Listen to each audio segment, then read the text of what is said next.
Okay. This slide is already uploaded to your Edmodo account or to your Edmodo classroom.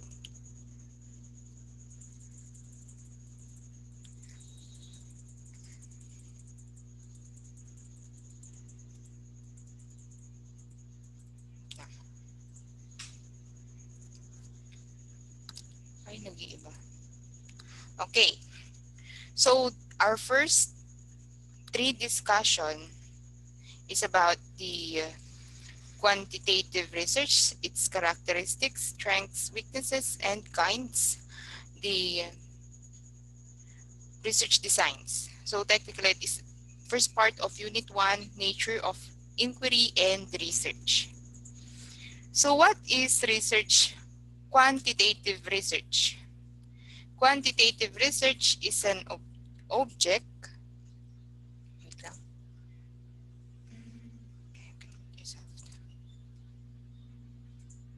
Is an objective, systematic, empirical investigation of observable phenomena through the use of computations or computational techniques. So there are two types of research, right? The qualitative and the quantitative. So as a senior high school student, you are going to focus on the quantitative research. Walang magka-qualitative research sa inyo. Why? Because qualitative research is a long process of research. It takes years to do that. While quantitative research, you can do that for a month or two, depending on the subject or the topic that you're going to do. It highlights numerical analysis of data, hoping that the numbers yield unbiased results that can be generalized to some larger population and explain a particular observation. So, we've already ito, computation techniques. So you're going to use numbers in arriving to a specific conclusion. So that's why the prerequisite for practical research 2 is statistics and probability, and practical research 1. So magko-compute kayo dito sa quantitative research.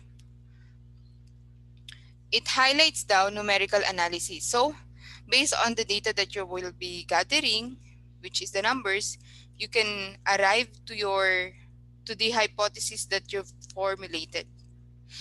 And it says that it should be unbiased result.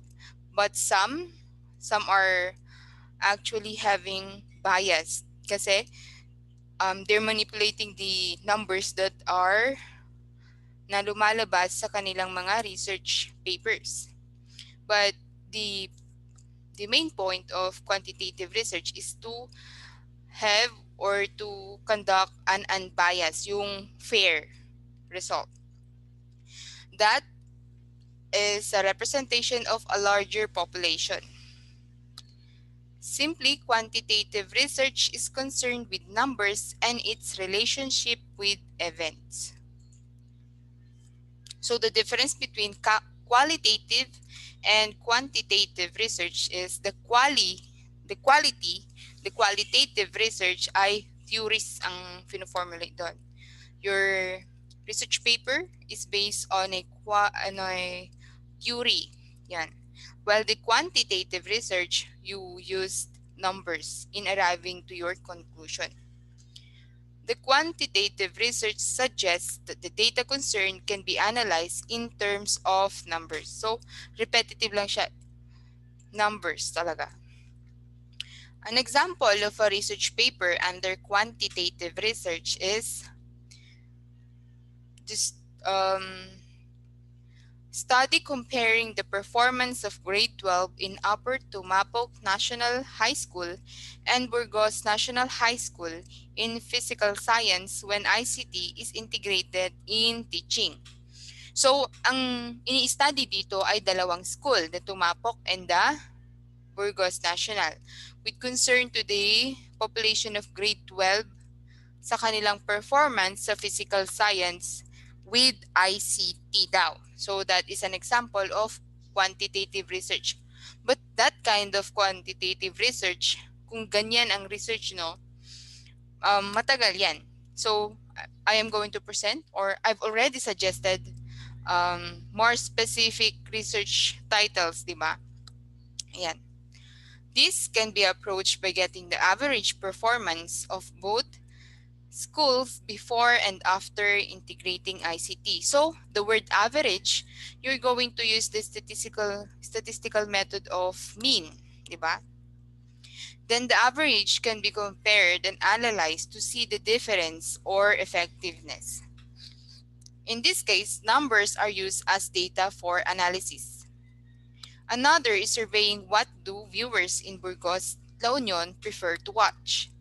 Is it GMA drama, Rama, or ABS-CBN Golden Kapamilya Noontime Show? So ayan, the use of survey questionnaire is also used in quantitative research. So later on, I'm going to discuss the different research designs.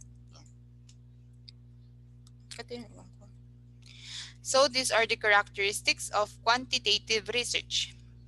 So you have to define clearly your research question. So dapat may tanong ka na bumabagabag sa kalooban mo that will in order to come up to a research topic. The research know in advance that what they are looking for. The research questions are well defined for which objective answers are sought.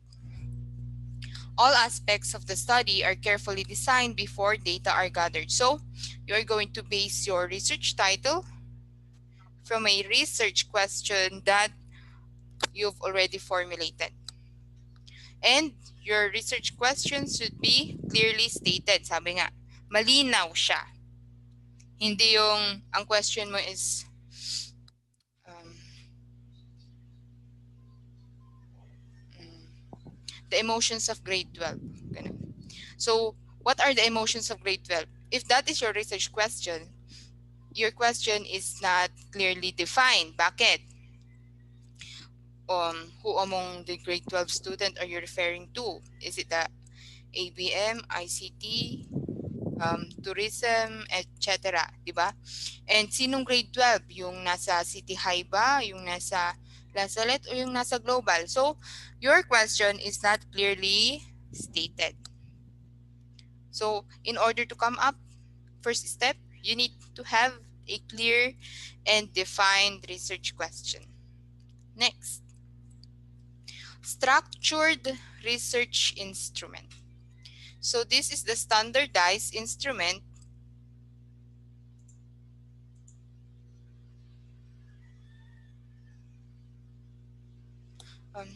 naririnig nyo ba ako?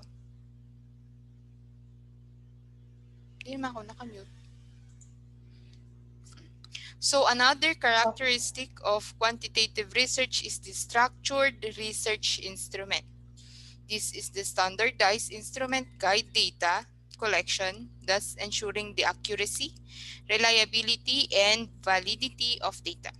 Data are normally gathered using structured research tools. So research tools daw, such as questionnaires to collect measurable characteristics of the population like age, socioeconomic status, number of children, among others. So if you have research question na, the next thing that you need to have is paano mo ba tatanungin or ano ba ang gagamitin mo para ma-conduct ang iyong research study. So there are a lot of research tools that can be used. The most popular one is the questionnaire, survey questionnaire. Yung before, we use paper and printouts, then isesend mo sa mga respondents mo. But then again, we're on the new normal now. So I'm going to share to you how to make a Google form that can be used as a research tool, questionnaire, sa inyong mga research paper. Because, yeah, we can't do the paper and pen thing na ngayon eh. Because we're in the new normal now. So, in the questionnaire, dun mo ilalagay yung mga demographic data ng respondents mo. For example, name, optional, age, gender, strand, and other things that you need to have in connection with your research paper. Ganun. If your research paper is all about internet, so there, for example, there is a part there na what is your internet provider? Then checklist form siya, PLDT, Globe, Smart, etc. Ganun. So, I'm going to show to you later on an example of questionnaire 2. Next is the numerical data. So, if you've already done your research tool, na i-forward mo na or naibigay mo na yung mga questionnaires sa mga respondents mo, then bumalik na sila sa'yo, you're going to interpret those collected data. Figures, tables, or graphs showcase summarized data collection in order to show trends, relationships, or difference among variables. In some, the charts and tables allow you to see the evidence collectively. So, after giving the handouts, bumalik na sila, then you're going to do the statistical method na. You're going to interpret the things that you've collected or the data that you've collected into figures. Pwede nyo siyang i-table, pwede nyo siyang i-graph. It depends on the research topic that you're up to. Dun lalabas kung, for example, my example a while ago was the internet provider. So, if madami ang naglagay ng PLDT, so you're going to use either pie graph or bar graph, ganun, line graph. It depends on your preference. Next. So, large sample size. To arrive at a more reliable data analysis, a normal population distribution curve is preferred. This requires a large sample size depending on how the characteristics of the population vary. Random sampling is recommended in determining the sample size to avoid research bias in interpreting the result. So for example, your study is dun sa Global Academy, grade 12, then it is not necessary for all the respondents to be available or lahat ng estudyante na grade 12 should be your respondent. You can get sample lang. Yung sample, yung a little bit of that population. Pero hindi naman yung, di ba? For example, your population is 48. Magiging unbiased siya pag 8 lang ang kinuha mo. That is your sample size. So, it should be reasonable. Maybe half of it or 75% of the population that can do. Pero if 10 lang ang kinuha mo, hindi siya valid. Kasi it's too small for the population itself, yung sample size na kinuha mo. Okay? Next. Replication. Quantitative methods can be repeated to verify findings in another setting, thus strengthen the reinforcing validity of findings, eliminating the possibility of spurious conclusions. So, quantitative research can be replicated. So, sabi ko nga before, you can adopt an existing research paper na makikita nyo and just modify it according to the setting itself. For example, ang nakita nyong research paper is all about the computer literacy of Northeastern College senior high school students. Yun yung nakita nyo, di ba? Then, as a researcher, you can modify it into the computer literacy of grade 12 students of Global Academy Incorporated. Global Academy of Technology and Kate, ganon. You can modify it in your own way. So, sinabing replication kasi pwede kang mag-adapt ng iba.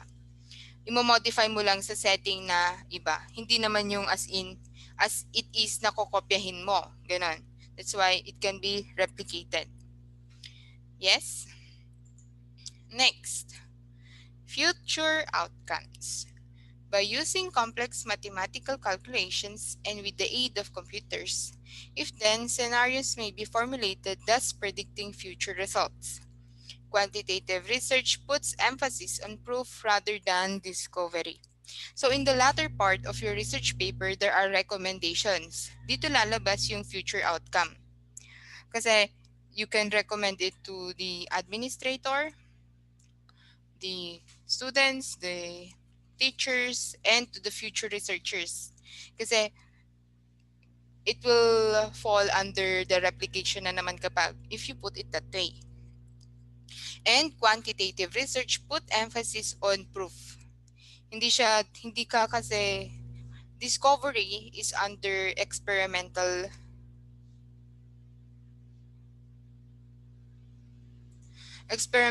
research kasi if discovery. Yan. So, my Zoom notified me that I have 10 minutes na. If this meeting ay nag-stop, I'm going to send you another Zoom link, okay? I have 10 minutes more.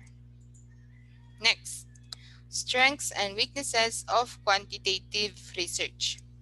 So, ano ba ang pros and cons ng quantitative research? So, the advantage of quantitative research includes the following. It is objective, the most reliable and valid way of concluding results, giving way to a new hypothesis or to disproving it. Because of bigger number of the sample of the population, the results of generalization are more reliable and valid. Since it provides numerical data, it can't be easily misinterpreted. So, sabi dito, mahirap daw parang dayain ang quantitative research kasi you use numbers on it. And you have your may mga respondents ka na magiging parang sila ang taga-buhos ng data for your research paper. And it is objective. You're not discovering anything. Next is the use of statistical techniques facilitates sophisticated analysis and allows you to comprehend a huge amount of vital characteristics of data. So, another advantage though of quantitative research is you use statistical techniques to come up to a result. So the data that you've gathered, you're going to use statistical techniques or methods, then it will help you to come up to your conclusion.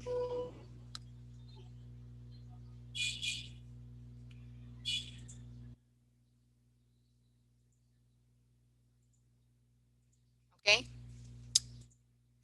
Next. Yan. It is real and unbiased. If the research is properly designed, it filters out external factors and so can be seen as real and unbiased. So you've already treated your data. And if it's real and unbiased, makikita ng teacher and the observers that the result is real and unbiased or raw talaga siya, totoo. But if the researcher ay dinaya niya yung result ng research paper niya, may mga instances doon sa paper niyo na hindi siya magja-jive, hindi siya magko-connect. So, your quantitative research should be real and unbiased. And it filters out external factors daw. Like pag hindi siya consistent, your research paper. Next. The numerical data can be analyzed in quick and easy way. By employing statistical valid random models, findings can be generalized to the population about which information is necessary. So, dun pa lang daw sa data nyo, ay makikita nyo na kung ano ang lumalabas na result ng research paper nyo. So may data ka na, ginagawa mo na yung computation na while doing the computations na a-analyze mo na doon na ganun pala ang status ng grade 12 ganun or ng nire-research mo.